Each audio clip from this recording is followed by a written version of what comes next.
আর voter list এখন হচ্ছে, নামগুলো বাদ দেবেন না, তাহলে কিন্তু আবার কে করে চিৎকার করবে, এনআরসির নামে চিৎকার করবে, করে কিন্তু নামগুলোকে আবার বাদ দিয়ে দেবে। এটা কিন্তু মাথায় রাখবেন ভালো করে। যার ভোটার লিস্টে নাম নেই গিয়ে তুলুন।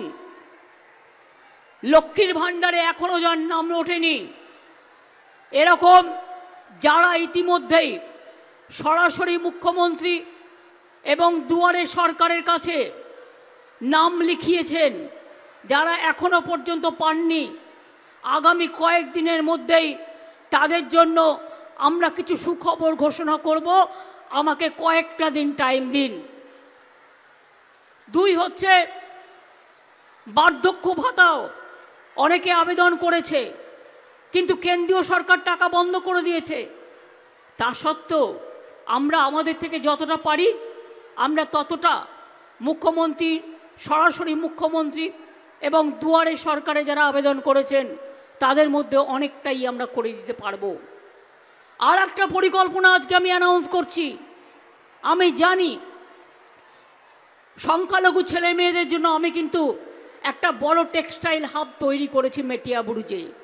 তারা দর্জির কাজ খুব ভালো করেন, পড়াশুনোতে ছেলে মেয়েরা উন্নত হচ্ছে, তারা ঘরের কাজ ভালো করেন, মেয়েরা জড়িবুটির কাজ করেন, জড়ি দিয়ে শাড়ি তৈরি করেন, অনেক কাজ করেন।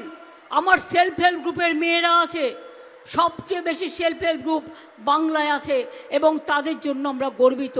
আমরা গর্বিত আমাদের আশা কর্মীদের জন্য, আমরা গর্বিত আমাদের আইসিডিএস থেকে শুরু করে সমস্ত সমাজকর্মীদের জন্য, সিভিক ভলেন্টিয়ার্স হোক, হোমগার্ড হোক, সকলের জন্য আমরা গর্বিত। এই জেলাতেও 156 কোটি টাকার লোন দেওয়া হয়েছে। 13,36,000 টাকা, 13,36,000 লোককে লোন দেওয়া হয়েছে এবং 24 পরগনার সংখ্যালঘু যুবক যুবতীদের 156 কোটি টাকার লোন দেওয়া হয়েছে।